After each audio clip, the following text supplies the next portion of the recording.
All right. So we are so excited about this new course that we just launched this year. I know we have some people hopping in now, getting joined in. So just to start us off, we're going to I'm just going to introduce who is here with us and who you're going to be hearing from during this short 30-minute webinar about our new JavaScript course. So my name is Julia Trigo, and I work on the PD team at CodeHS. I have also worked on the curriculum team as well on this JavaScript course in the past. And you're also going to hear from Ryan Hart, who is one of our curriculum developers who has worked on these changes. And he's going to talk a little bit about what differences you're going to see and how you can interact with this course a little bit differently because it is the first year that we are rolling this course out. So just a quick note for you. As you use our Zoom today, we are in a webinar, so it might be a little bit different than if you've used a Zoom meeting before. There is a Q&A button on the bottom, and that's how you're going to be able to ask questions to us. So if you have any questions at any point throughout our session today, throw them into the Q&A, and we will make sure that all of those get answers. Either you'll get the answer in that Q&A section typed out, or we may discuss it together on our session, either throughout our time or at the end. So we definitely want to make sure that you are leaving with the information you came for. So please make sure that if you have any questions at all, you throw those into Q&A, and we can make sure that we send you any links or information that you need to answer your question. We are also going to be using the chat. Send you some links as we go through our session today. So just make sure that you are keeping that open on the side as well for anything that you'll need there. All right, so our first link is going to be for an account.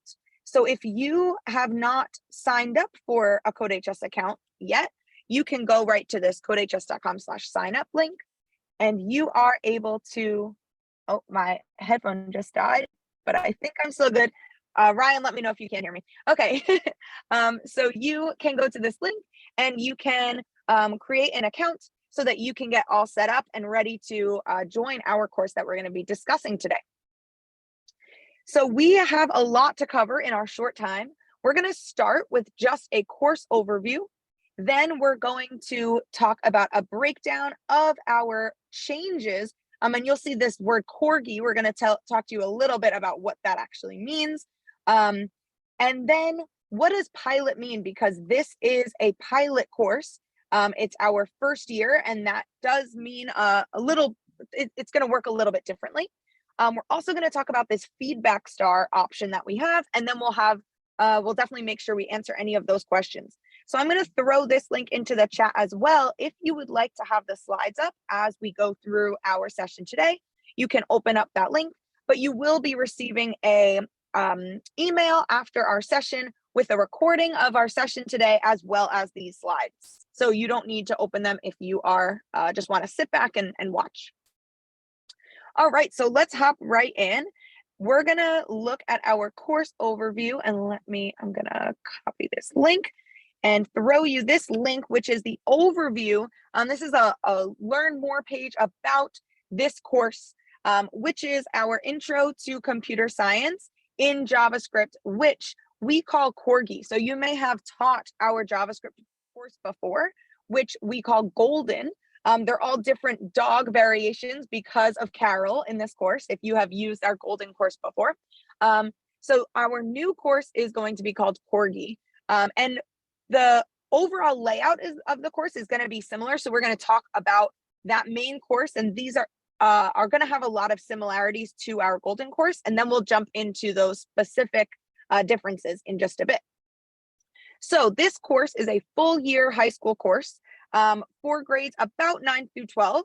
If you teach a little bit younger than that, it can be adapted a little bit, but mostly this course is focused on high school students, and it has a full year of content. It is a highly visual course. Students are interacting with the course in many different ways. So we have our introductory unit, which is Carol the dog. If you've seen Carol before, you know Carol's basically like our mascot at CodeHS. So Carol is a way to introduce students to programming in a gamified setting. So this is going to be a really great way for students to get started with programming if they've never had any programming experience before. And I've heard a lot of our teachers tell us that teaching the Carol unit is their favorite part of the year, because students get so excited and they realize that programming isn't that scary. They can do this. We also have JavaScript graphics throughout our course, and our course ends with students creating this breakout game. So there's a lot of visual aspects of our JavaScript course as they're learning programming. There's going to be short videos with content throughout the course, quizzes to test them on that video knowledge, looking at example programs and playing with those, going through programming exercises, and then doing some projects, which we'll look into as well.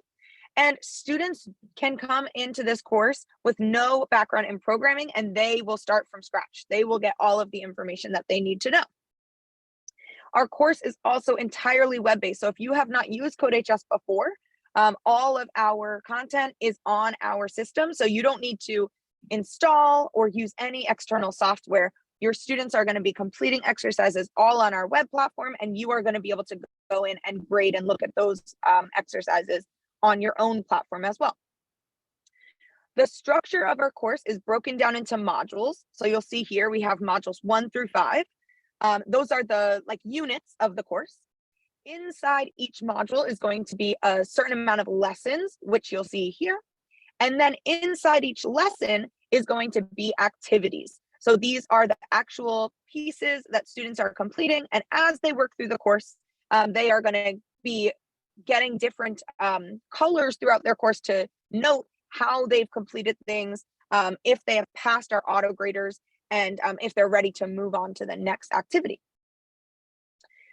We have a lot of modules in this course. As you can see, this is our full year course, but don't get scared, because you'll see this word challenges on a lot of these modules.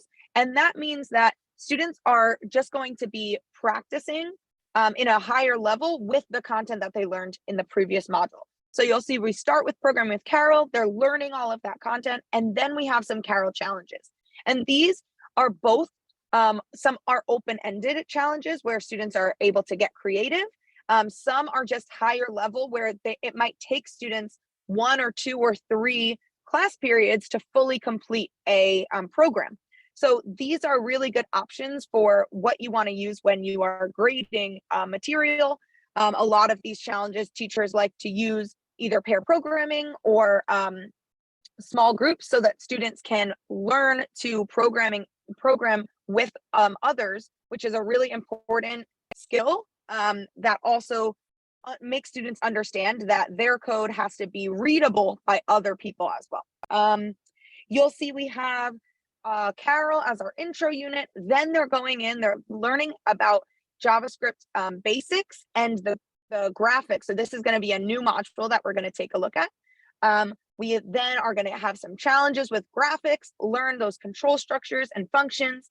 Then they're going to get into animation and games. And this is where things get really exciting. We're going to learn about cursor movement and mouse clicks, and be able to have interaction between the user and the program that is running. And then you'll see students will complete that breakout project, which we saw before. And then we have a final project in this course, which is that open-ended creative portion. So this can be done in a lot of ways. I've heard some teachers do the final project as a full class and come up with a huge idea for this large game, maybe different levels, and each level or different scenes are given to different groups in the class. So this is a really nice way to practice, again, coding in these different scenarios. We also have a final exam included in our course that you can use with your students at the end of the year. If you also have not seen our supplemental material, we have had supplemental material from our golden course. We have condensed this to make sure that it's easy to find and it's easy to know where this material should get put into our course. So if you have students who are struggling with Carol or maybe just need some extra practice, Or if you need students who are, moving really quickly through the course, which a lot of them will with Carol because they love it, this gives them the option to, you can assign these additional projects or activities for the students, and you can have students complete more challenges. So if you are seeing that your students are either going super fast through the material, or they may just need some extra help with if-else statements or loops, you can look through the supplemental material and assign that to them as well.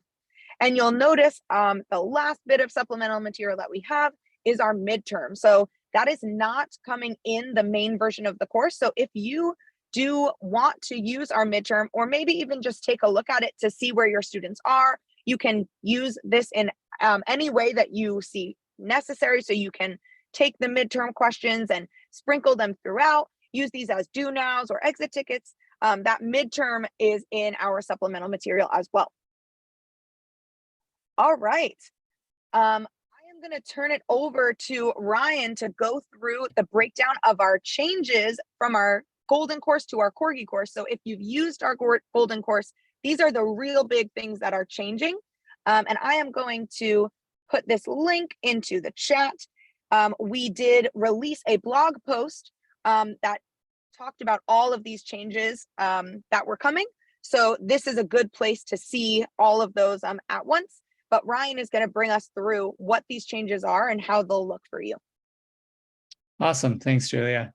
Yeah, we're super excited about these changes. Just for a little background, Golden was actually our first course at CodeHS, so it's been around a while. And so we've had a lot of time to reflect on the course and get some good teacher feedback. So many of these changes come from teacher feedback, which we're excited to implement. And this was a big project this summer, and so we're just super excited about the course. So the first change actually comes from an update in the JavaScript language that was released after we made our first course. And so ES6 is the standard that the language is, the standard that the language uses. It defines how it works. And so these first two changes reflect an update in that standard. So in our original course, we used the var, VAR keyword to define all of our variables within a program. So this new version of the course is no longer going to use var because the new standard has two different variable types that allow a little bit more choice and control within programs. So the first keyword is let, L-E-T, and essentially this is going to replace 95% of how we used variables in our programs. So you're not really going to notice a difference. The only difference there is that let variables are block-based scoped. So that means, Julie, if you want to go to the next,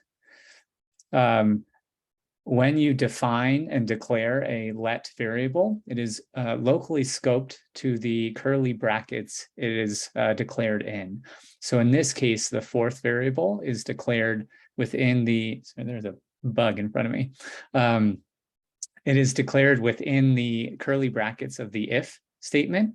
So that fourth variable is only accessible within those curly brackets. So if we were to try to print that fourth variable, we would actually get an error saying that fourth is not defined. So it allows a little more control in how we create local variables and where we use them so that they're not accidentally accessed in places that we didn't intend them to be accessible in. So that's the first change. The second is a new const variable. And so this is used for constants. So any variables that you want to give a value, and then you don't want that value to change anywhere in the program.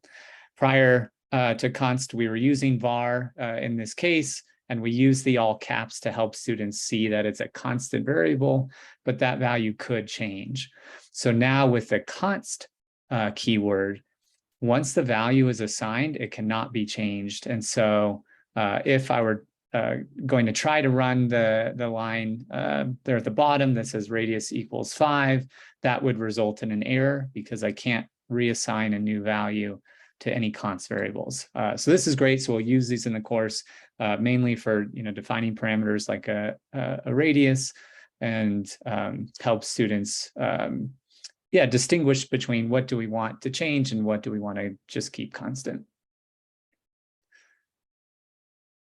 Another big change, and this doesn't have to do with the JavaScript update, but it's a change that is aligning us better with native JavaScript and how professionals will use the language. So in our original course, we defined a CodeHS function called println as a way for students to print text to the console. This was a choice because we wanted to simplify some of the JavaScript language just so it wasn't as complex syntax. But after some reflection and some teacher feedback, we felt that console.log, which is the native printing function in JavaScript, isn't too complex. And we feel that students can use that fine. And if they ever want to program outside of CodeHS, using console.log is how they would print to the console and view that print in their browser's developer tools. So this is just a change to be better aligned with the native JavaScript language. And similarly, we're in our original Golden course, we had a custom function that we created called the start function to help simplify the flow of a student's program and have a place where students could create their programs in a story-like way. So the program would start with start and then execute everything in the function. This simplified things in that they didn't have to call the start function for it to run. So they just put start in there, and then whatever was in there would run when the program executed. But this is not an actual function in JavaScript. So again, upon reflection, we wanted to remove that and be better aligned with the native language, but we still wanted the same functionality and pedagogy in using functions to organize code.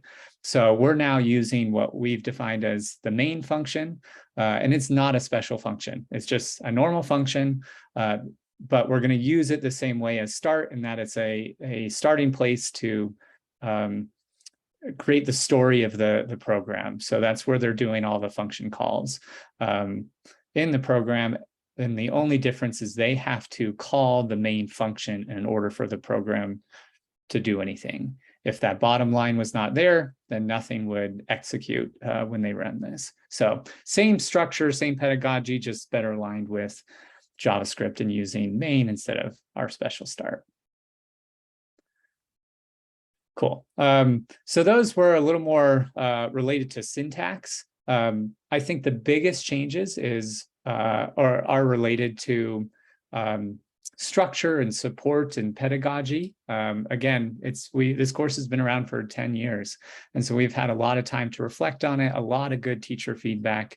And so we took time and went through every single module that Julia talked about and looked at the lessons and the activities.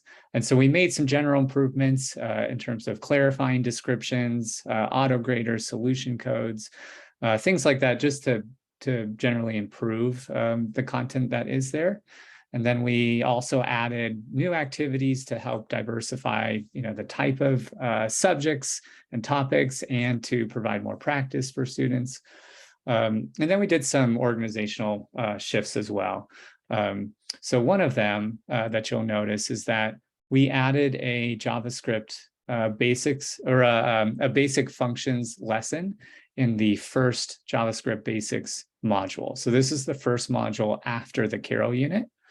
And we decided that functions are just so important for students to wrap their head around and start practicing early on, because it's a way for students to organize their code. And it's not just a long list of code. So you'll appreciate this too, just because it'll be easier for students to organize what they're doing.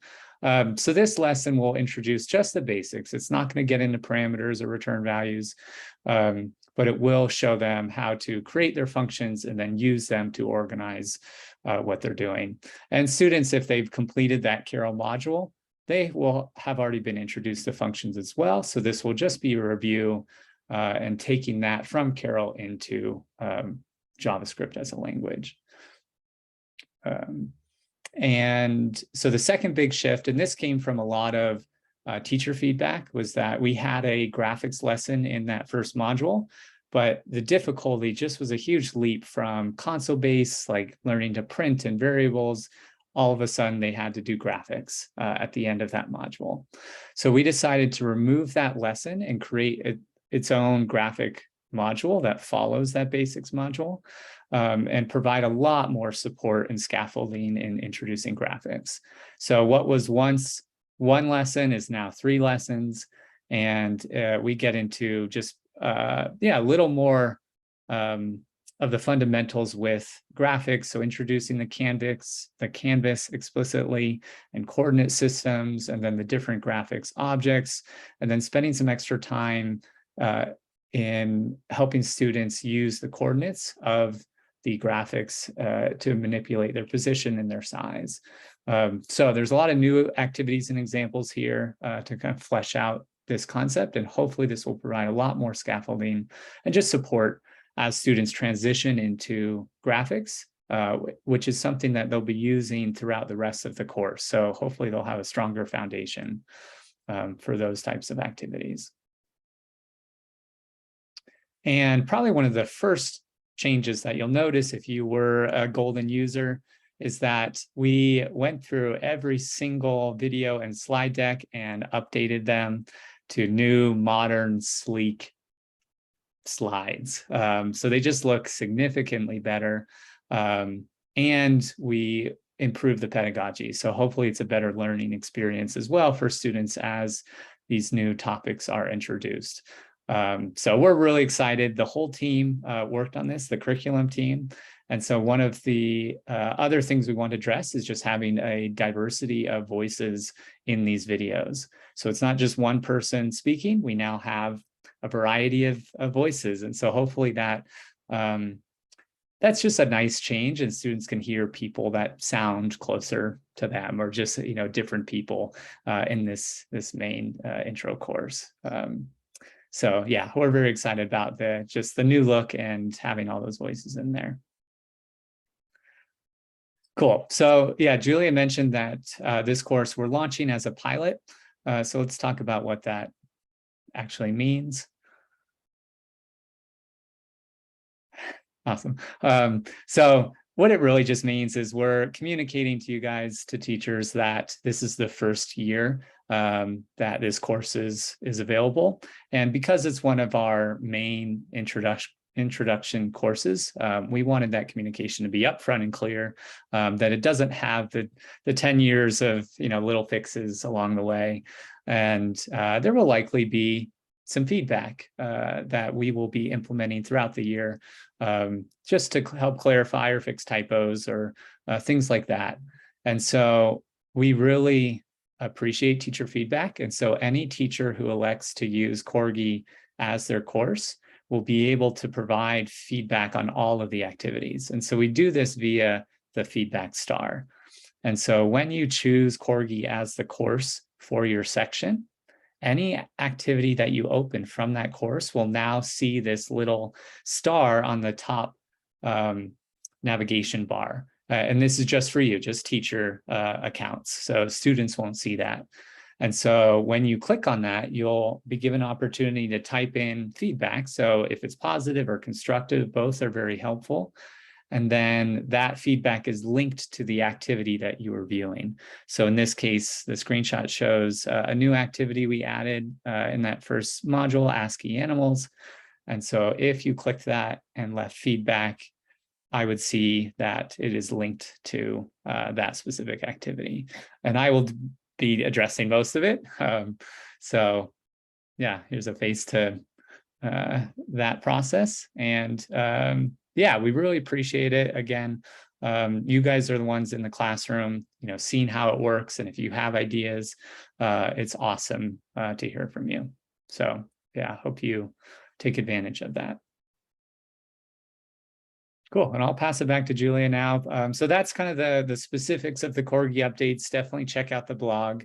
It gets into all of what I went over in detail and has some examples, and we have a change log. So there's a lot more information there if you want to dive in there. So yeah, Julia, you can.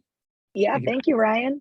I did see in the chat, I mean, in the Q&A that some of you may not be able to access those links in the chat. So I did in the Q&A put the link to the slide deck. Again, you'll get this slide deck emailed to you, and that has all the links in it.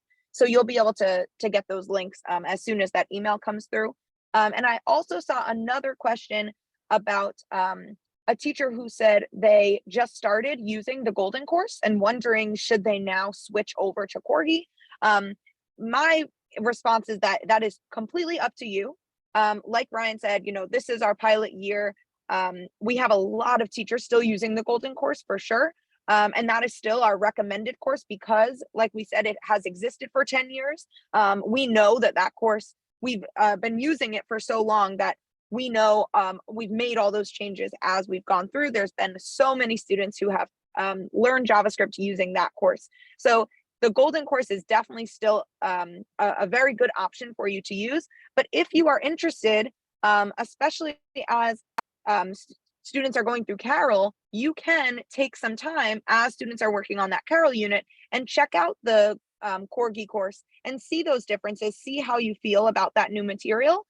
Because especially as Ryan said, with those graphics, the additional scaffolding is really, really helpful for students. So I would recommend having students continue through Carol as you look through the Corgi course. And if you would like to switch out the modules, we do have a lot of options for customization. You can very easily take the Corgi modules for the rest of the course and have your students go through the Corgi modules for the rest of the JavaScript course after they complete Carol, so that you don't have to worry about them already starting material in module 1 and then wondering, you know, how do they switch over? You don't want them to lose their progress. So if you are interested in any of that customization, you can find that on our knowledge base or through this codehs.com/learn more. And I'm not going to put the links in the chat anymore because I don't think you guys are able to get it. But all of these links, again, are in this slide deck. So any questions that you have for us, we are very open and active answering teacher questions. So if you head over to codehs.com/learn more, you can write into us and we can give you some support. Also, if you're on CodeHS on any of the sites, in the bottom right-hand corner, you will see a little blue chat dot. And if you expand that, you can just send our support team a question right away. So if you say, you know, I'm trying to figure out how to switch some of my modules from Golden to Corgi, we will definitely be able to provide you with some resources and links if you just send that into support. So again, on this slide, you'll see we have so many different ways to be involved with CodeHS and with other CodeHS teachers. So definitely take a look at all of these options that we have for you.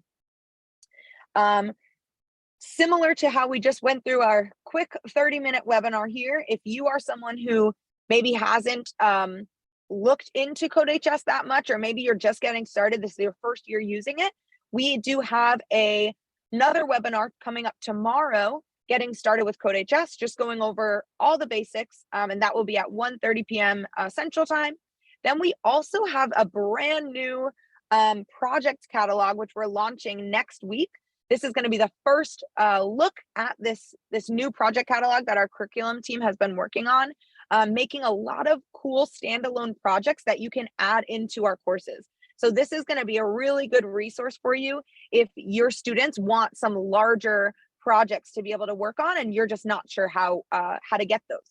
So definitely sign up for that project catalog if you're interested in that. That's going to be next week. And you can register for all of these at codehs.com/freepd. We just got started with our summer webinar. So we have our end of summer, our back to school webinars. So we have a whole list of these if you are interested. And again, you can always sign up and then you'll receive the recording and the slide deck, because I know as a teacher, your hours are, you know, a little bit difficult to maybe get to all the webinars that you want to. So you can always sign up and then get that email with the recording. All right, and we will just stay on for another minute. If anyone has any other questions, I saw a few come in the Q&A as we went through our session today, but if you have any more questions, definitely throw them in the Q&A. Thank you so much for being here. We really hope that this was helpful for you. So yeah, any last questions, throw them in there. Otherwise, make sure that you use that support, which you'll find on any of our pages on CodeHS.